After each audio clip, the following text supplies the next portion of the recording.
1830. மரப்பு உறுத்து இவ்வழி மண்ணில் நின்றாலும் இது சொல்றாரு. மரப்பு அப்படின்னா மறந்து போறது, நினைவின்மை அப்படின்னு பொருள். உறுத்துனா உறுத்துதல். நமக்கு உள்ள சில நேரங்கள் மனம் உறுத்திக்கிட்டே இருக்கும்ல, ஏதோ ஒரு துன்பத்தின் வழியாகவோ ஏதோ ஒரு காரணத்தால் மனம் லேசாக உறுத்தி கொண்டே இருக்கும். ஒரு விதமான துன்பத்துல நம்ம மன மகிழ்ச்சியில ஆனந்தத்துலலாம் இல்லாத பொழுது, அப்போ எதனால இந்த துன்பம்? மறப்புன்னு சொல்லிட்டாரு. இறைவனை மறந்தாச்சு. ஏதோ ஒரு வகையில தெரிந்தோ தெரியாமையிலோ இல்ல மாயையின் காரணமாகவோ மறந்தாச்சு. அதன் வழியாக இந்த இடத்துல ஏதோ ஒரு துன்பத்தின் வழி, இல்லையா? துன்பத்தின் வழி இந்த மண்ணில் நின்றாலும் அப்படின்னு சொல்றாரு. இந்த மண்ணில் நின்றாலும்ன்றது இந்த உலகத்துல இப்ப நம்ம ஏதோ ஒரு வேலையை செஞ்சுக்கிட்டே இருக்கோம் இல்லையா? ஸோ அதுக்கு இது ஒரு வகையா புரிஞ்சுக்கலாம். இன்னொன்னு, இறைவனை மறந்து இன்னொரு வழி இந்த உலகத்துல இறைவா எப்படியாவது இன்பத்தை கொடு, உன்னைய சேர்ந்துடணும் அப்படின்னு சொல்லிட்டு கேட்கறது. ஏன்னா இப்போ சென்ற பாடல்ல நம்ம பார்த்தாச்சு, நழுவுகின்றார்களே அப்படின்னு சொல்லி முடிச்சிருந்தார். இப்போ நம்ம தெரிந்தோ தெரியாமலோ பலர் இந்த வகையில் தான் சென்று கொண்டு இருக்கின்றோம். பலர் இந்த வகையில் தான் சென்று கொண்டுட்டு இருக்காங்க. காரணம் என்ன? இறைவனை மறந்து சென்றது. இறைவனை மறந்துட்டு ஆசைகள் தான் பெருசு அப்படின்னு நினைக்கிறது. அப்ப ஏதோ ஒரு துன்பம் என்ற ஒன்று வந்துருச்சு, உள்ள உறுத்திக்கிட்டு இருக்கு ஏதோ ஒரு வகையில. அதன் வழியா வாழ்ந்துகிட்டு இருக்கோம். இப்ப துன்பம் போகணும். துன்பம் போகணும்னா மனுஷன் என்ன பண்றான்? நேர சாமிகிட்ட தான் போய் நிக்கிறாங்க, இல்லையா? சாமி, இந்த துன்பம் எல்லாம் என்னை விட்டு செல்ல வேண்டும், இன்பத்தை ஏதாவது ஒரு வகையில் எனக்கு கொடு. இது குடும்ப துன்பமாக இருந்தாலும் சரி, இல்ல அலுவல் பணி எதாக இருந்தாலும் சரி, இதுவோ ஒரு துன்பம். இப்ப இறைவன் முன்னாடி தான் போய் நிக்கிறோம். இல்ல பிறவியே வேண்டாம்ப்பா, எனக்கு பிறவி துன்பத்துல சிக்கிக்கிட்டு இருக்கேன் நான், எனக்கு பிறவி துன்பமே வேண்டாம், இதுல இருந்து எனக்கு நீக்கி கொடு அப்படின்னு சொல்லி இருந்தா கூட சரி, இறைவன் முன்னாடி தான் போய் நிக்கணும். ஸோ நின்று என்ன கேட்கணுமா?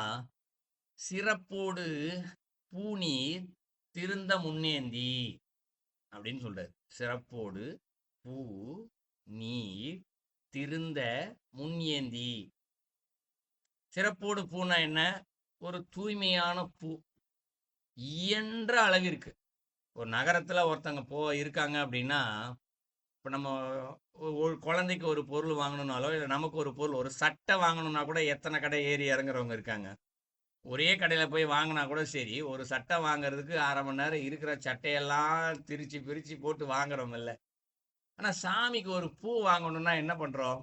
நேராக கடைக்கு போகிறோம், அப்படி அங்கே எட்டி பார்ப்போம், இந்த பூவை ஒரு முழம் கொடு, அவ்வளோதான். இல்லை ஒரு 5 முழம் கொடு, அவ்வளோதான். இப்படி தானே கேட்டோம். இல்லை ஒரு மாலையை கொடு. அது நல்லா இருக்கா நல்லா இல்லையா, நேத்து பூவா இன்னைக்கு பூவா எதுவுமே தெரியாது. பார்க்க நல்லா இருக்கா, வாங்கு, அவ்வளவுதான். ஸோ ஒரு இது சிறப்பான பூவா இல்லையா என்று நாம் சிந்திப்பதில்லை. ஏன்னா அந்த பூவை தரையில போட்டிருந்திருக்கலாம், யாரையாவுடைய பாதத்திலேயாவது மிதிக்கப்பட்டு காலில் மிதிப்பட்டிருக்கலாம், இல்லை ஏதோ ஒரு வகையில் அசுத்தப்பட்டிருக்கலாம், யாராவது இருமி இருக்கலாம், தும்மிக்கலாம், ஏதோ ஒரு வகையில் அது நடந்திருக்கலாம். அது இது என்ன நடந்திருக்கும் நமக்கு தெரியுமா? ஒரு சட்டை வாங்கினா எத்தனை வாட்டி திரும்பி பார்க்குறோம், இங்கே ஓட்டை இருக்கா, நூல் சரியாக தச்சிருக்கா, அழுக்கு இருக்கா, இல்லை இதில் அழுக்கு இருக்கு, ஏதோ பழைய சட்டை போல், இப்படிலாம் யோசிச்சு வாங்குறோம்ல. இறைவனுக்கு அப்படி வாங்குறோமான்னு கேட்டால் வாங்குறதே இல்லை. நேராக போகிறோம், தண்ணியை தெளித்து வச்சிருப்பாங்க, வாங்கிட்டு வந்துடுறோம். அப்போ என்ன பண்ணணும்? நான் ஒரு கோயில்னா ஒரு 10 கடை இருக்கும். ஏதாவது ஒரு கடையில் நமக்கு ஒரே கடையாக பார்த்து எது பார்ப்பதற்கு மிக சிறப்பாக மனசுக்கு ஈர்க்கும், இந்த பூ ரொம்ப ஃப்ரெஷ்ஷாக இருக்குது, ஏன்னா ஏதாவது ஒரு கடையில் புது பூ வச்சுருப்பாங்களா, அன்னைக்கு பூ வச்சுருப்பாங்கல்ல, அந்த பூவை பார்த்து வாங்கணும். முதல்ல வாங்கினதோட நிப்பாட்டிடக்கூடாது. ஏன்னா அதுக்கு முன்னாடி அது எங்கேயா கீழே விழுந்திருக்கலாம், காலில் ஏதோ ஒன்று நடந்திருக்கணும்ல. அப்போ என்ன பண்ணணும்? நம்மால் இயன்ற அளவிற்கு முதலில் அந்த பூவை தூய்மை செய்ய வேண்டும். எப்படி தூய்மை பண்ணுறதுன்னா, அதுக்கு நம்ம தண்ணி குடம் நிறையா தண்ணியை கொண்டு போய் முக்கி கழுவி சுத்தம் பண்ணுறது அல்ல. ஒரு நீரையாவது எடுத்து, நீர் இல்லை உயர்ந்தது பன்னீர், இது திருமந்தத்தில் வேற ஒரு பாடல்ல சொல்லியிருக்காரு. ஒரு பன்னீர் முடிஞ்ச அளவுக்கு பன்னீர், அப்படிலாம் தண்ணியாவது எடுத்துக்கணும். எடுத்துக்கணும் மானசீகமான பிரார்த்தனை. இறைவா, இந்த பூவை நான் உனக்கு சமர்ப்பிக்க போகின்றேன், இந்த பூவில் ஏதேனும் ஒரு வகையில் அசுத்தம் என்பது இருந்தால் அது நீங்கட்டும் என்று மானசீகமாக பிரார்த்தனை செய்து அந்த தண்ணீரின் மேல் தெளித்தோம் என்றால் அந்த நீரில் இருக்கக்கூடிய அசுத்தங்களை இறைவன் போக்கி விடுவார். ஏனென்றால் இறைவனால் செய்ய முடியாத காரியம் என்று எதுவுமே இல்லை. நம்முடைய எண்ணம் தான் இந்த இடத்துல மூலம். நம்ம எப்படி பிரார்த்திக்கிறோமோ இறைவன் அப்படி செஞ்சு கொடுத்துடுவார். ஸோ இதான் சிறப்போடு பூ. அடுத்து நீர். நீர் என்று சொல்லப்படுவதும் தூய்மையான நீர். இந்த நீர் நேரடியாக இப்போ சாமிக்கு அபிஷேகம் பண்ணுறதுக்கெல்லாம் பார்த்தோம்னா நேரடியாக கோயிலே டேப்பு குளம்லாம் வச்சுட்டாங்க. இப்போ வீட்டில் நம்ம அபிஷேகம் பண்ணுறோன்னே வச்சுக்குவோம். நேராக குழாயில் போட்டோம், டேப்பில் எடுத்து அபிஷேகம் பண்ணிடுறோம். ஆனால் இந்த தண்ணியை முடிந்த அளவிற்கு ஒரு குளங்களில் இருந்தோ இல்லை ஆறுகளில் இருந்தோ, இப்போ நகரத்தில் வாழ்கிறவங்களுக்கு வேறு ஆப்ஷனே கிடையாது, குளம் ஆறு எந்த ஆப்ஷனுமே கிடையாது, வேறு வழி இல்லை, அதனால் செஞ்சு தான் ஆகணும். ஆனால் பாடலில் சொல்லப்பட்டபடி இயன்ற அளவிற்குன்ற வார்த்தையை அதுக்கு தான் பயன்படுத்துகிறேன். கோயிலில் இருக்க ஏதோ ஒரு குளத்துலையோ பூமியில் இருக்கக்கூடிய நீரை எடுத்துகிட்டு சாமிக்கு அபிஷேகம் பண்ணணும். ஏன் அப்படின்னு அடுத்த கேள்வி வருது. நம்ம அபிஷேகம் பண்ணுறது, பூ போடுறது எல்லாமே இறைவனுக்காக இருந்தாலும் அதனுடைய பலன் எல்லாமே நம்ம தான் நுகர போகிறோம். ஒரு நல்ல பூ போட்டோம்னா கூட அந்த பூவில் இருக்கக்கூடிய வாசனை தான் நமக்கு உள்ளே நம்மளுடைய மனதை தூய்மைப்படுத்தும், நல்ல சிந்தனையை கொடுக்கும். இதெல்லாமே அர்ச்சனை தலைப்பில் சொல்லியிருக்காரு 4வது தந்திரத்தில். தண்ணீரும் அது போலத்தான். அந்த தண்ணி தான் என்ன பண்ணுது, அபிஷேகம் பண்ணோன்னே அபிஷேகம் பண்ண தண்ணியை நம்ம தான் தெளிச்சிக்கிறோம். இல்லை தீர்த்தமாக குடிக்கிறதெல்லாம் கூட செய்வாங்க. சுத்தமான தண்ணி ஒரு குளத்துலேருந்து தண்ணி எடுத்துகிட்டு சாமிக்கு அபிஷேகம் பண்ணி அதை தீர்த்தம்னு சாமிக்கு சிவாங்க அபிஷேகம் பண்ண தண்ணி எடுத்து குடிக்கிறவங்கலாம் கூட இருக்காங்க. நம்ம மேலே தெளிச்சிக்கிறவங்களும் இருக்காங்க. அந்த தண்ணி ஒரு குளத்துலேருந்து எப்போ எடுக்கிறோமோ அந்த தண்ணியில் இருக்கக்கூடிய ஆற்றலானது குறைய ஆரம்பிக்கும். இது ஏற்கனவே நான் சொல்லியிருக்கேன்னு நினைக்கிறேன் நம்ம வகுப்புல. 5 பூதங்கள் எடுத்துக்கிட்டோம்னா ஒரு பூதத்திற்குள் மீதி 4 பூதங்கள் அடக்கம். அதுவும் திருமந்திரம் பாடலே ஒரு பாடலில் சொல்லியிருக்காரு. இப்போ நீர் என்று இருந்தால் அது தண்ணி தான். ஆனால் அந்த தண்ணீரில் மீதி இருக்கக்கூடிய 4 பூதங்களுடைய ஆற்றலுமே இருக்கும். அதில் மண் தன்மை இருக்கும், மினரல்ஸ்ன்னு சொல்லுவாங்க. அறிவியல் சொல்லுதில்ல, தண்ணீர் மினரல்னு சொல்கிறாங்களா, அது மண். அதற்குள்ளே தண்ணியில் ஆக்சிஜன் இருக்கு, மருத்துவம் சொல்லுதில்ல, இந்த தண்ணியில் ஆக்சிஜன் இருக்கு, காற்று இருக்கு. ஸோ ஆகாச தத்துவம் எல்லாமே அந்த தண்ணிக்குள்ளே அடங்கி இருக்கு. அந்த தன்மை பூமியில் இருக்க வரைக்கும் 100% அப்படியே இருக்குமா? ஏன்னா அது பூமியில் இருக்குன்னா எப்படி, மழை நீர் தான் வருது, நேரடியாக மழை நீரில் 100% இது எல்லாமே இருக்கும். மழை தண்ணி ஒரு ஆற்றுலையோ குளத்துலையோ தேக்கி வைக்கும்போது கொஞ்சம் குறைவாக தான் இருக்கும். மழை நீரில் இருக்கக்கூடிய அளவு 100%, ஒரு 99 92 கொஞ்சம் குறைவாக தான் இருக்கும். புரிஞ்சுக்கிறதுக்காக சொல்கிற சதவீதம். எப்போ அந்த குளத்துலேருந்து தண்ணியை எடுத்துடுறோமோ அப்போவே என்ன ஆகிடுது, அந்த தண்ணியில் இருக்கக்கூடிய சதவீதங்கள் குறைய ஆரம்பிக்கின்றது. அப்போ அந்த தண்ணியில் இருக்கக்கூடிய சதவீதம் குறைச்சி கடைசியில் எந்த மினரல்ஸ் எதுவுமே இல்லாத ஒரு தண்ணியை தான் என்ன பண்ணுறோம், சாமிக்கு போய் இன்னைக்கு குழாயிலலாம் பிடிக்கிறது, டேங்க்கில் ஏற்றி வச்சு அப்படி தான் பண்ணுறோம். அதுக்கு எந்த அளவிற்கு இருக்குன்னு தெரியல. பட் நேரடியாக குளத்துலையோ ஆறுகளையும் அந்த எடுத்துகிட்டு வரதில்ல, அந்த தண்ணியுடைய தூய்மை அப்படியே இருக்கும், 100% அந்த ஆற்றலோடு இருக்கும். அதான் அபிஷேகம் பண்ணணும். இப்போ தண்ணியில் இருக்கக்கூடிய ஆற்றல் கிடைக்குது அப்படின்றது ஒரு பக்கம். இன்னொரு பக்கம் நம்முடைய சிரத்தை என்று அங்கு ஒன்று இருக்கின்றது. ஏன்னா ஆன்மீகம் என்று எடுத்துக்கொண்டாலே முதலில் சிரத்தை சிரத்தை சிரத்தை தான்.